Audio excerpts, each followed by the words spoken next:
Now one more important question from redemption of debentures. Chapter है आपका redemption of debenture. Redemption of debentures bye open market.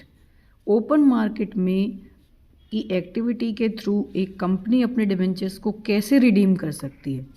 Companies act के according एक company खुद के debentures को purchase कर सकती है स्टॉक एक्सचेंज के माध्यम से। In this condition company has two types of alternatives. Company अपने डिबेंचर्स को परचेज करके कैंसिल कर सकती है, and second option is that कि दे कैन टेक और they can consider those type of debentures as on investment, कि अपने इन्वेस्टमेंट की तरह वो अपने पास रख लेती है। सो फर्स्ट मेथड कि जब कंपनी उनको परचेज करती है और कैंसिल कर देती है तो किस तरह से अकाउंटिंग करनी है कि suppose a company has purchase 500 debentures and that is of ₹10, but company has bought in ₹8 और उनको वो कैंसिल करती है, तो आपने किस टाइप से अकाउंटिंग करनी है। First of all for purchasing on debentures, क्योंकि इन्वेस्टमेंट है एक तरह से, खुद ने कंपनी ने खरीद लिए तो डिबेंचर्स लोन होते हैं, जब खरीद लिए तो उनके लिए खुद के हो गए तो वो असेट फॉर्म में। Own debentures debit to bank, bank से आपने खरीदे हैं परचेज किए हैं तो वो एंट्री क्या हो जाएगी, क्रेडिट।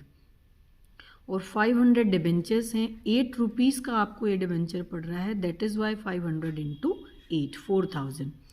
नेक्स्ट डिबेंचर्स डेबिट कितने के हुए, क्योंकि आपने तो कितने खरीदे, पूरे 5000 के, वो आपको कितने में मिल गए, 4000 में। टू ओन डिबेंचर्स 4000 और to profit on redemption of debentures 1000, कि आपको 1000 रुपीज़ का डिबेंचर्स खरीदने से प्रॉफिट हुआ है। डिबेंचर कैंसिल होने से जो आपको प्रॉफिट हुआ है that is to be treated as capital profit, and if capital loss is there तो उसको राइट ऑफ करना है। अदरवाइज हमने जो कैपिटल प्रॉफिट जो रिसीव किया है that is to be transfer to capital reserve. What type of entry we have to prepare, profit and redemption of debentures to capital reserve. If there is any capital loss then we'll write off that capital loss out of this profit. So once again I am explaining the entry profit and redemption. यहाँ profit हमने credit किया था, here we are debiting the profit for transferring in capital reserve and to write off the capital loss. Suppose you have purchased 20,000 rupees 20,000 debenture in 21. Here you are facing 1000 rupees loss.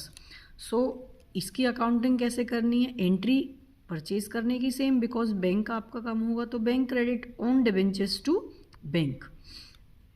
Next debentures 20 के आए, loss हुआ आपको redemption पे, तो loss का balance क्या सा होता है, always debit. Loss on redemption 1000 debit, to on debentures 21,000 से क्रेडिट करना है। नेक्स्ट मेथड है आपका जब डिबेंचर्स इन्वेस्टमेंट की तरह रखने के लिए खरीदे जाते हैं, कि कंपनी क्या करती है उनको अपनी इन्वेस्टमेंट के पर्पस से खरीद लेती है। And reason for purchasing those debentures कि company can get their debentures less than the face value, कि फेस वैल्यू से कम पे मिल जाते हैं, and company doesn't, there is no need to pay interest on this type of debentures to other party, किसी को ब्याज नहीं देना पड़ता है, इसीलिए कंपनी इस टाइप के डिबेंचर्स को परचेज कर लेती है। When debentures are purchased for cancellation purpose and when debentures are purchase for investment purpose then it is to be named as own debentures, कि आप उनका नाम क्या देंगे, own debentures. Then investment in own debentures account is to be debited. Like a company has purchased 50,000 debentures in ₹49,000 as investment, then we have to make the entry investment in on debentures account to bank. यहाँ आपने profit and loss की कोई भी entry show नहीं करनी है। इस method में आप प्रॉफिट एंड लॉस की एंट्री नहीं शो करते हैं, but only you have to write investment in own debentures to bank account. पिछले मेथड में हमने क्या किया था, वंस अगेन हम एक बार फिर से देख लेते हैं कि 2 टाइप्स ऑफ मेथड्स हैं. आप कैंसिलेशन पर्पस के लिए खरीदो, then you have to pass entry of profit and loss. Out of profit you can write off the capital loss, and if you don't have any balances capital loss, then you can completely transfer that amount in capital reserve. And if you are purchasing the debenture for investment purpose, then no need to create the entry of profit and loss.